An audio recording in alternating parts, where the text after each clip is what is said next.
Hello and welcome back to Rage Gaming. Of course, more Elden Ring. We're back for our next 1.08 tier list, that patch that didn't change much on paper at first glance, but of course it also did introduce the arena. These new modes of that provide new options for certain weapons, spells, or incantations to shine where they might not have had before. Let alone the second wave of poise changes to make smaller weapons less effective at staggering, and big, slower weapons much stronger in that department, which makes a lot of sense. There were also a few spot changes to certain weapons that changed things up a bit though, so with that in mind, this is the tier list here. As always, we have S, A, B, and C, which are the tiers for the best int weapons in the game for both PvE and PvP. As always, these are the best weapons though, so if it is on this list, I do think it's pretty good. It's got good output, good potential, but compared to the other best weapons, it has to be standout to be an S, A, and so on. With that said, let's start with the first weapon though, and we'll begin at the bottom at C tier. Why don't we get straight to it, just get it out of the way. As always, Bastard Stars is still a C tier, even though flails were buffed finally in this patch, but in a way that I think doesn't matter at all. When dual wielded, their attacks, their moveset is faster, which is so funny to me. It needs damage, it needs range, it needs a better moveset, yeah, and it needs faster attacks, but also in one hand or like two hand, not just dual wielded. Still, they are better technically, and in 1.07 Bastard Stars was singled out with better damage on the Ash of War, but I still don't like this weapon type overall. I cannot bring this any higher, even though it has been improved. It needs more, and that's why it's still C. Then we have also in C tier, the double up as before. Some people feel they could be B tier, but I still feel these are C tier options. These are the Colossal Swords in Rotten and Normal. Both are int weapons, but of course the Rotten version has the Scarlet Rot on it, which is great. As straight swords, in power stance they do have a really fast moveset, which can be great in many different ways with successive attacks, and having a weapon that can build up Scarlet Rot by default is quite rare in Elden Ring, and effective of course. So their output and potential is good, but I just don't think there's much oomph to these weapons compared to many of the other int options you have. So again, still C tier. That brings us nicely up to B tier, where we have our first new addition to the tier list, the Death Ritual Spear, which admittedly should have been on the list before, and you guys gave me some valid feedback that yeah, I agree. Now having tested it more, it's been improved. With its spear moveset and range, it's actually solid, and many people prefer this to halberds. However, in 1.08 there was a counterattack damage reduction to thrusting weapons like this one, so it is worse as a weapon type than it previously was for its base moveset. But you're not just using this weapon for its fact that it's a spear. Obviously, the other end of this is the Ash of War, which has received some big buffs in terms of the damage you can deal. Because it's an Ash of War that you can spam over and over and over and over really effectively, the bigger damage is going to make a big deal in PvE, and is also obviously good in PvP, where you can make use of its ridiculous range. You can just target lock an enemy with this and then just spam it over and over, which is amazing in arena. Spamming it out of line of sight from far away on multiple targets who are fighting each other makes for a nightmare situation for them, and that simple spammable nature from far and with better damage is obviously going to be big for boss DPS burn. Plus, as a weapon, it also comes with physical and magic damage, which is very buffable. Although the Ash had a slight nerf. The damage detection time was reduced, meaning the actual damage that occurs lasts less time, so technically it's harder to hit, but there's no issue to be honest. Overall, I like it compared to some of the other weapons on this list, but I think a B rating is fair with the changes in mind. Compared to that, we have Loretta's Warsicle here, which was buffed last patch to have more poise on the first attack and better recovery. The damage of the Ash of War, as you can see, is very strong, especially in PvE, and it's a fine weapon that I'm seeing fairly often in the arena. There's not much to say about this one. Halberd movesets are a bit A or B for people, where they really like it or they don't, but it's obviously a top tier pick when it comes to halberds, one of the best in the game. So it's still good, but people actually said the Ritual Spear is probably a better pick between the two. I think it comes down to preference. Next we have the Helfen's Steeple, which some people also felt last time could be a bit higher on the rating, and I do agree that it is good. It's been improved in many ways. Its Ash of War was buffed to have longer duration, it's got better attack power, the poise improvements, the fact that there's a Greatsword and the moveset there. I really like this weapon and I've used it in various builds as well. But I also think that it doesn't have the same oomph that A tier or even S tier weapons have in this list, so B still feels fair to me. It's a strong weapon and great in this patch, but I'm going to leave it a B tier yet again. Next is the Sword of St. Trina, which, interestingly, I was considering putting higher in this list. Even though there's not been real changes to it, and even though smaller weapons have worse poise this patch, I just feel like it's very strong, you know? The fact that you can put people to sleep and burst them down. I've come across it a little bit more recently with the arena in free-for-all, and people are really dealing damage with it. But I think it comes down to the fact that they are straight swords, you can do a lot of successive hits, and locking someone down with sleep makes that happen a bit more often. They're great weapons, and that's why they're definitely B tier. But nothing has actually changed, so I can't put them higher, but it wouldn't take much if they were updated and buffed in the future. Lastly, for the B tier then, we have the Katana, the Meteoric Ore Blade, which you could argue its AoE uses in the arena make it better this patch, because you can pull people in and get multiple at the same time. But it's not really being used for its Ash to deal damage, it's more its basic moveset and say the follow-ups and the unique heavy attack which packs a real punch. But overall, none of that is going to push it over a B tier. Last patch it had improved poise during the cast of the Ash of War, but Katanas are worse this patch with slightly worse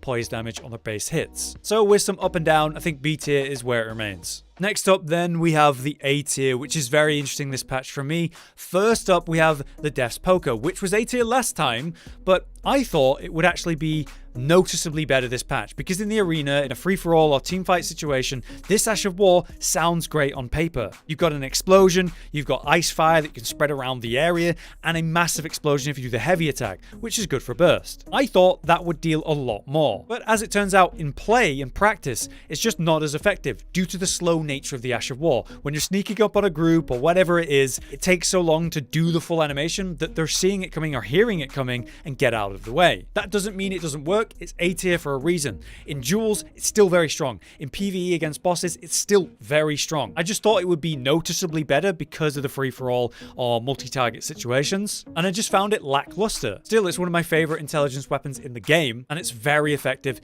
in the right scenarios. Just not as effective as I expected in, say, free-for-all. Next up then, it's time to talk Colossal Swords, which have been improved this patch. In general, the bigger weapons are dealing more poise damage and working how they should, but interestingly, Colossal Swords had that crouch poke improved, which was nerfed into oblivion before, and now is much more viable and relevant again. In this specific case though, with the Royal Greatsword, it is fantastic. The output you can get on just spamming Wolf's Assault, its Ash of War, is amazing. For some reason, last patch, I don't know why, they gave it more hyper armor. It already had some of the highest hyper armor in the game. Now its full animation is protected, so you can blindly spam this against bosses. As you can see, it's stupidly effective. And you also have frost damage. In PvP, you are left a bit vulnerable because of that animation, but with the hyper armor, you can just get away with it. As a Colossal Sword, it's just a solid pick. Also as a strength weapon in general. Much like another Colossal Sword that we have on the list here, for the exact same reasons. Colossal Poise, Colossal Poke Sword moveset, it's all great, but then, with this one, it actually came up from a B to an A tier this patch, purely based on the arena and also open world scenarios. When you get multiple targets to deal with, it's incredible. The range of the Ash of War, much like the Blasphemous Blade, is just super good. The wide range of it is very consistent and gonna land those hits very well, but the damage is also very good as well. If someone comes to challenge your Ash of War spam, it's fine. It's still an incredibly strong Colossal Sword, and it has a unique heavy. Between the two of them, I think Wolf's Assault spam with a Royal Greatsword is going to be better for PvE, whereas Ruin's Greatsword is probably going to be your better PvP option. So something to consider. Next up then, the Sword of Night and Flame, which has been very fun to use again in PvP, where you can actually make use of the fire more than you can the laser of the night. As we know, this used to be a brokenly strong weapon, one of the strongest if not the strongest in the entire game, and was a speedrunner's dream. After the many nerfs to change that, it wasn't really relevant, but they have steadily improved it again. As we go into free-for-all PvP arena situations, we are seeing it more, and it's very strong as you can see, dealing great damage on the fire, or if someone's casting and standing still, you can burst them with the laser from reasonable distance. Also, if you just power stance them, they are straight swords, and that's going to be really strong. It has baseline physical, fire, and magical damage, which is really buffable, so you can get the AR pretty high. Obviously, it remains a powerhouse in PvE, still very strong, even if it's not as broken as it once was. Next, another Colossal Sword situation, but a bit different to the rest. Of course, the Starscourge Greatswords come in a pair, and that gives you a very limited moveset. It doesn't benefit from, say, the Crouch Poke because it doesn't have it, but it is a Colossal Sword, so the poise improvements and such, they are beneficial. This Ash of War is also great in the arena because the pull in and AoE scenario, if you can land that damage, it's going to deal a lot, and you can improve it in various ways, obviously. Much like PvE, if you can land the Ash of War, it does great, but you are a bit vulnerable, a bit interruptible, so wearing high poise armor is always recommended. I really like these weapons and always have, and they remain kind of good in the A tier. A lot of people's favorites for the first playthrough. Last for A tier then is the Fallingstar Beastjaw, which is not really something I'm going to talk too much about. It's a great strength weapon, it's a great intelligence weapon, has the Ash of War that allows you to single out a target and absolutely burst it down, whether that's PvP from range or in a PvE situation where you're blindly spamming it, and it even staggers bosses, which is just so strong. As a colossal weapon, it has that generic Colossal Hammer moveset, which is a bit disappointing considering its design, but it's very effective in all content. But without any real changes to say, yeah, for patch 1.08, it's still A tier at the same. Last up then, we have S tier, which is similar, but we have some big changes to Moonveil in various ways. It's actually been nerfed this patch, but remains obviously as an S tier, top tier pick. Even more so when we think about the arena, in teamfights and free-for-all, where you can catch out someone with the Ash of War heavy and basically one-tap them. Due to that burst damage on the insanely fast animation, with the range of it, that allows you to snipe people. As a weapon, it is weaker though. They make katanas slightly worse in terms of poise damage. The moveset also features a few thrusts, which were nerfed as we talked about in counterattacks. And the Ash was also singled out this patch, improving the poise when landing the weapon part, so up close, but the magical range part of it has less poise. That means nothing in PvP, it really does not matter, but in PvE, it will be relevant and noticeable in those range situations where you're going to stagger enemies less. But in terms of boss fight, that wasn't really a concern anyway. So while it has been changed a bit and made a bit weaker, I feel there's still insignificant changes, and it's very strong and still Moonveil, so an S tier pick. Next, we have the Darkmoon Greatsword, which I absolutely love to this day.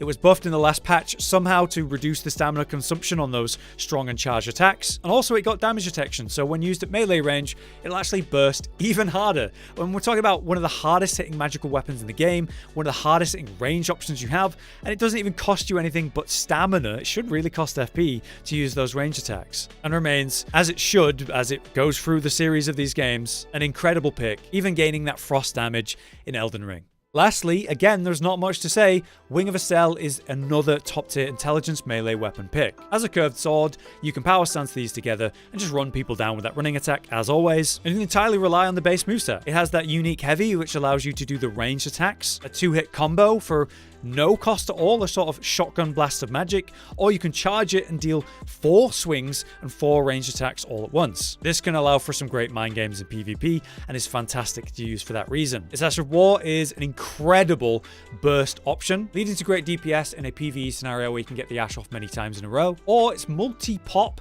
aspect where you can use it for great trading in PvP. So yeah, it's a great weapon. Not much has changed, and still something you'll commonly see because it's so good. But there you have it once again, our new intelligence tier list for 1.08. I've now rearranged things, as you can see, to represent the strongest in each tier, so the left being the best and right being the weakest in that tier. Let me know your thoughts though. I have been testing a lot this patch as I've gone on, and I might have missed something that might be new and stand out this patch, or if there's any other suggestions, let me know. For now though, that is the list though. We've got both Faith and Arcane weapons still to talk about, which are going to be very interesting this patch, especially Faith, with so many options. Until then, I've been Hollow, you've been you. Thank you for watching, and I'll see you next time.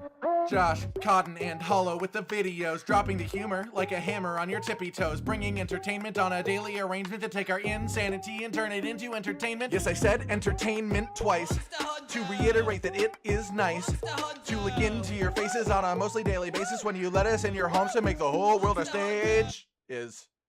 Goodbye.